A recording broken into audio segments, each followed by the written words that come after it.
तर शेजारील मागणी पत्रकामध्ये श वस्तूची किंमत दाखवलेली आहे, त्याचबरोबर श वस्तूची मागणी किलोमध्ये दाखवलेली आहे.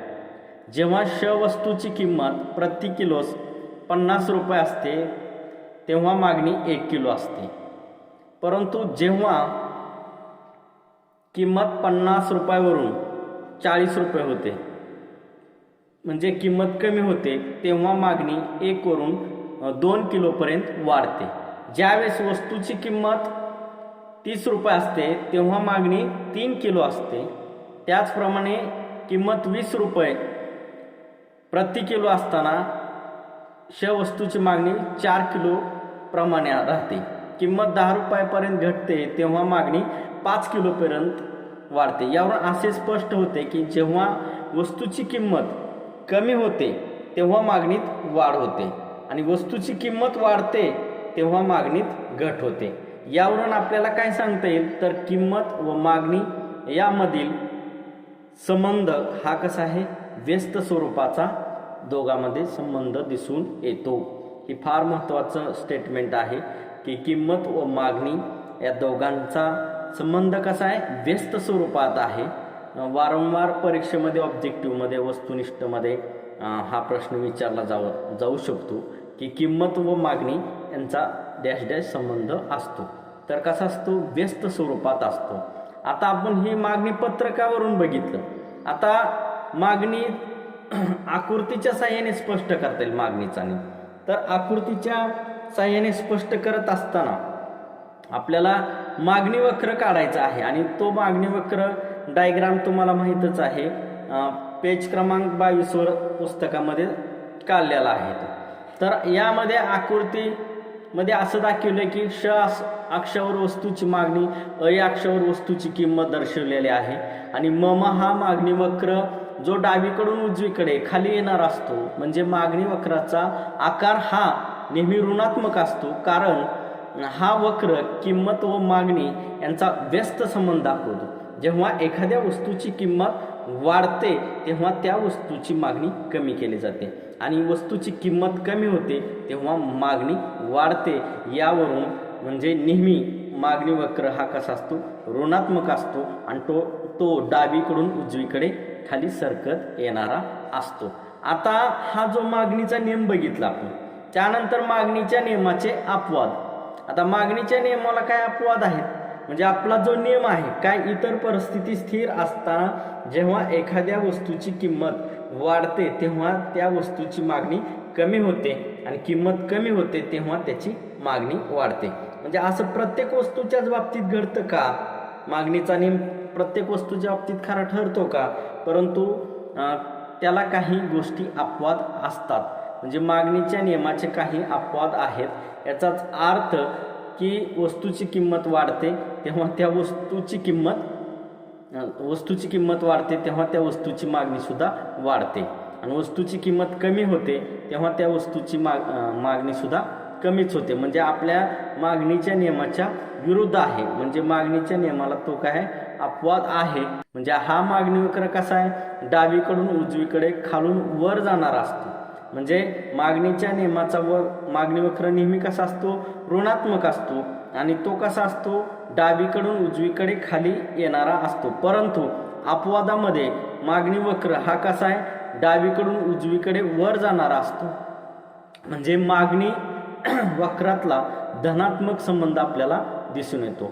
आता पेज क्रमांक 22 मधील 3.6 च्या साहाय्याने जे स्पष्ट केलेले आहे आकृतीतून, जे मागणीचा नियम मागणीचा अपवाद स्पष्ट केलेला आहे, ते आकृती तुम्हाला पुस्तकामध्ये पेजवर 22 पेजवर दिसेल. 3.6 मध्ये आकृती दाखवलेली आहे, अपवादात्मक मागणी वक्र. आता मागणीच्या नियमाचे अपवाद. आकडा 1, गिफेनचा विरोधाभास. तर गिफेनचा विरोधाभास म्हणजे रॉबर्ट गिफेन नावाचा अर्थशास्त्रज्ञ आहे आणि त्यांनी इंग्लंडमध्ये कनिष्ठ दर्जाच्या वस्तूमधील संबंध शोधून काढलेला आहे. कनिष्ठ वस्तू किंवा हलक्या प्रतीच्या वस्तू म्हणजे गिफेन वस्तू, की ज्या वस्तूच्या किमती कमी झाल्या तरी त्याच्या मागणीत वाढ होत नाही. अशा वेळी जेव्हा वस्तूची किंमत कमी होते तेव्हा त्या वस्तूची मागणी कमी होते. सर रॉबर्ट गिपेन यांनी हा नियम सांगितलेला आहे. जेव्हा पावाची किंमत कमी होते तेव्हा त्याची खरेदी अधिक करत नाहीत लोक, कारण त्याची खरेदी शक्ती वास्तव उत्पन्नात वाढ होते आणि त्याऐवजी ते उच्च दर्जाच्या वस्तू म्हणजे मांस खरेदी करण्यास प्राधान्य देतात. यालाच गिफेनचा विरोधाभास असे म्हणतात. म्हणजे काय होतं, ज्या हलक्या दर्जाच्या वस्तू असतात त्याला गिफेन वस्तू म्हटलेला आहे आणि त्याची जर किंमत कमी झाली तर लोक त्याच खरेदी जास्त करत नाहीत आणि त्यामुळे काय होतं, त्यांच्या खरेदी शक्तीमध्ये म्हणजे उत्पन्नात निश्चितच काय होते, वाढ होते, उत्पन्न शिल्लक राहतं आणि त्यामुळं ते उच्च दर्जाच्या किंवा चांगल्या क्वालिटीच्या वस्तू खरेदी करू शकतात. त्यामुळं असं म्हटलेलं आहे की मागणीच्या नियमाला गिफेनच्या वस्तू कशा आहेत त्या अपवादात्मक आहेत, म्हणजे गिफेनचा विरोधाभास असं म्हटलेलं आहे. आता गिफेनचा विरोधाभास ह्याच्यावर सुद्धा बोर्डाच्या प्रश्नपत्रिकेमध्ये टिपाल्यामध्ये सुद्धा वारंवार हा प्रश्न विचारलेला आहे मित्रांनो. आता दुसरा आहे प्रतिष्ठेच्या वस्तू.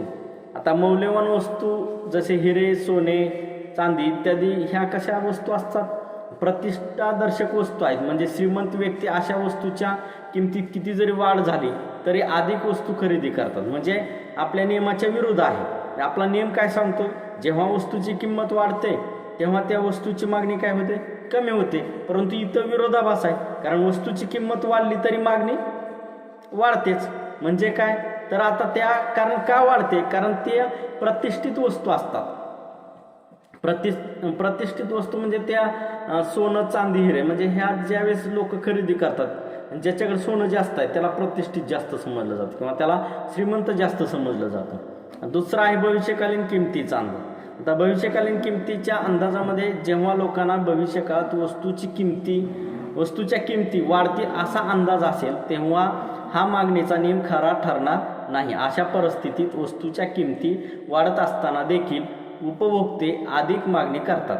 उदाहरणार्थ दीपावलीच्या अगोदर साखर, तेल यासारख्या वस्तूच्या किमती वाढत असतानाही उपभोक्ते वाढत्या किमतीला मागणी करतात, कारण दीपावलीमध्ये किमती अधिक वाढण्याची शक्यता असते. म्हणजे या ठिकाणी भविष्यकालीन किमतीचा अंदाज केल्यामुळं आपला नियम खरा ठरत नाही. म्हणजे ही गोष्ट मागणीच्या नियमाला काय अपवाद आहे.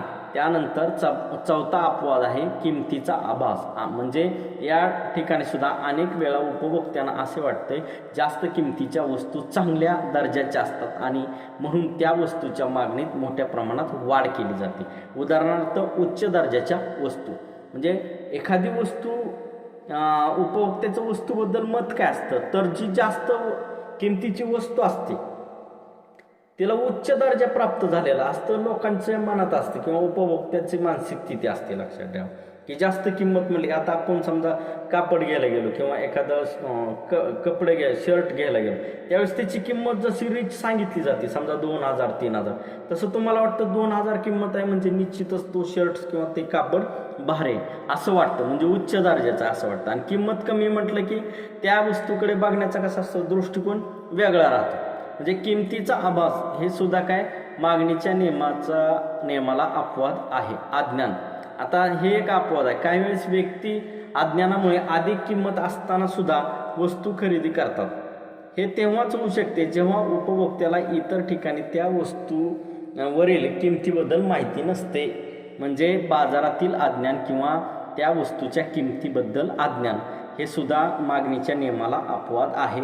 त्यानंतर सवयीच्या वस्तू. चहासारख्या विशिष्ट वस्तूच्या उपभोगाच्या ज्या सवयी असतात आणि त्या सवयी अधिक किमतीला सुद्धा गरजेनुसार खरेदी केल्या जातात.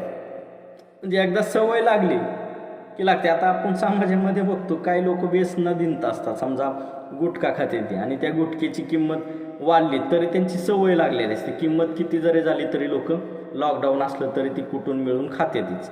म्हणजे काय होतं की सवयीचा परिणाम. किंवा एखाद्याला चहा प्यायची सवय असते, चहाची किंमत वाढली तरी ती व्यक्ती काय करते, चहाचा उपभोग घेतेच. म्हणजे किंमत वाढली तरी मागणी वाढते आणि ही कसं आहे नियमाच्या विरोधात आहे. म्हणजे नियमाला अपवाद आहे. म्हणजे चहाच्या सवयी किंवा सवयी असणाऱ्या काय वस्तू असतात सवयीच्या वस्तू वगैरे